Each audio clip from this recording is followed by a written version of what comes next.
Welcome, y'all. It's Wes with DIY Food Plot Pro. Thanks so much for joining us. We've got a gigantic problem on this food plot. I have got standing corn, brassicas, soon to have cereal grains, 20 yards this way. I have got a spot where we can get in and get out super easy this way. It's nothing but cow pasture, no cover, no anything. So we have all the food, the cover, bedding, everything is on this side. So we have rock solid access. Yet we have a gigantic disadvantage when coming into this spot, and we're standing in it right now. It's a loose gravel creek. If you're not familiar with these type of creeks,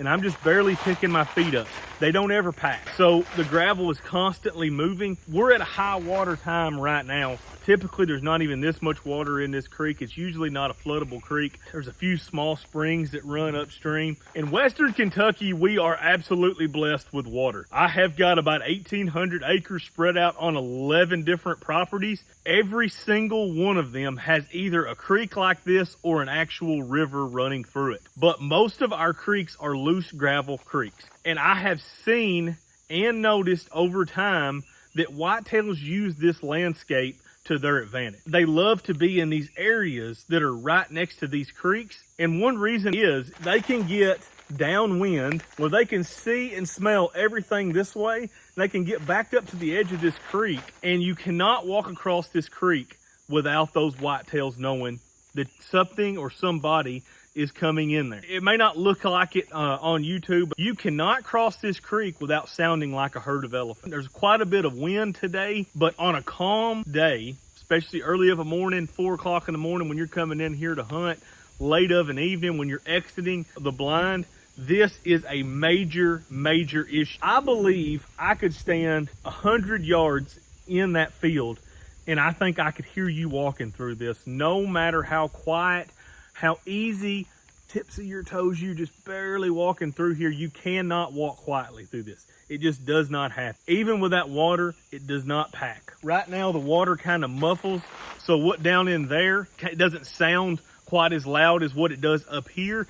But during hunting season, for most parts during the year, except for times of high water, there may be 2 feet of water that you can walk through. The other 20 feet, 25 foot, is going to be through this loose gravel. There's no way you cross this and not spook every single deer that's in this field. Me as an outfitter, I want my late season guys. If you're coming in very last part of the season, I want you to have just as high odds to kill a mature whitetail as the guys that are coming in first.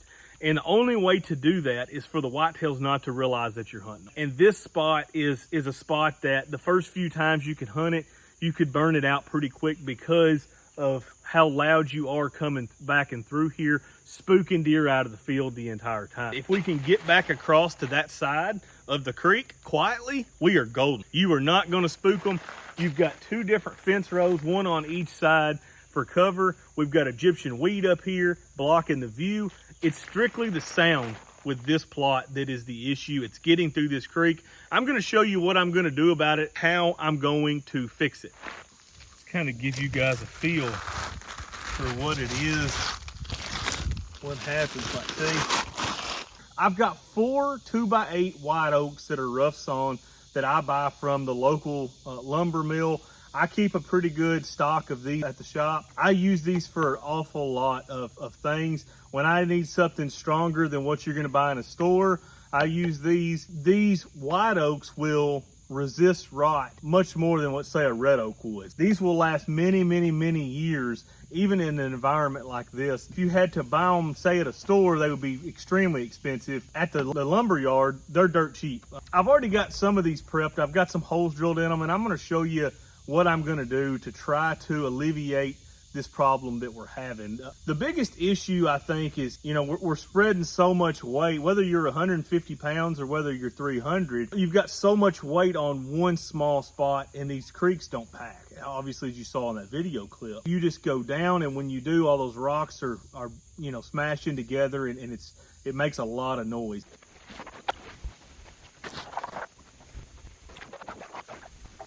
So the current's gonna come from this way. I want my supports going to the trees to be running against the current. Obviously, you wouldn't want to run them this way. The current's gonna take it and maybe move this thing 40, 50 feet if the creek ever does get up. Right now I've got them flipped over. They're on this side, but I'm gonna join these boards together.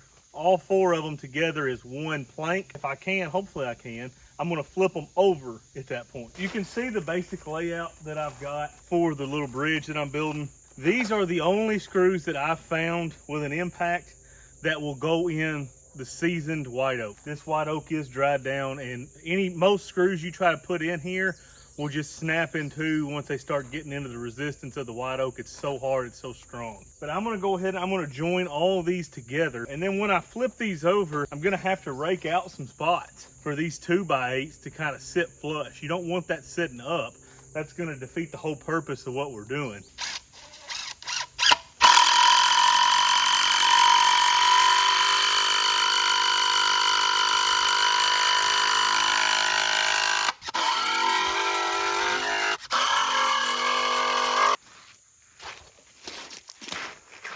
So I've got them all screwed together. All together, that's 6 2x4 by 10, and that's a solid 2 inches. That's not the 1.5 inch that most lumber companies sell. This is rough sawn, so it's actual 2 inches. Those are somewhere in the 40 to 50 pounds a piece range. So that's a lot of weight right there. I've got all of them screwed in on one side. I now need to flip this thing over, and I'm gonna screw some from the top side as well.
I've got everything done. I've got 5/16 airplane cable hooked to 3 different spots on the tree.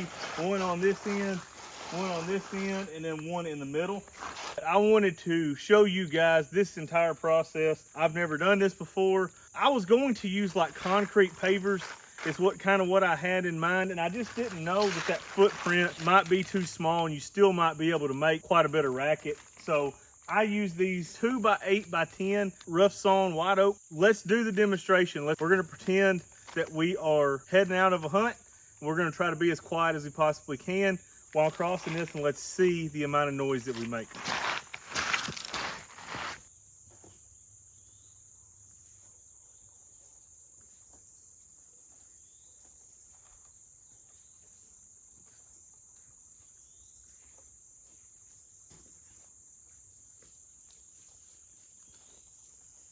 Pretty solid, guys. Now let's pretend that we're trying to be as quiet as we can. We were going through this creek.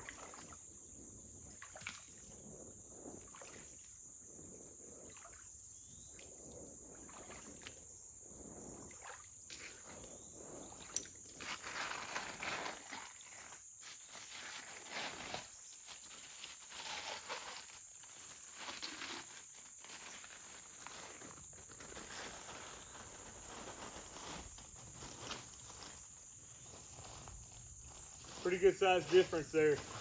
So I think this is going to really help us in this spot get in a lot quieter, get in without the deer knowing that we're in here, and get out as well. The 5/16 airplane cable is rated for 1,400 pounds, somewhere about the size of my pinky finger. I hope that's enough to hold this.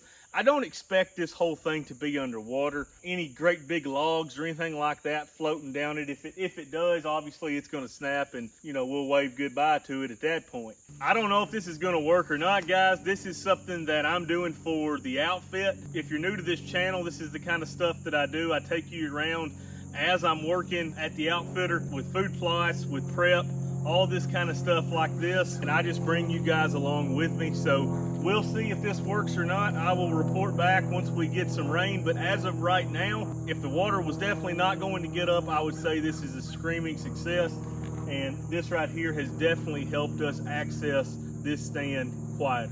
Thank you guys for watching. I really appreciate it. Smash that like and subscribe button if you hadn't already.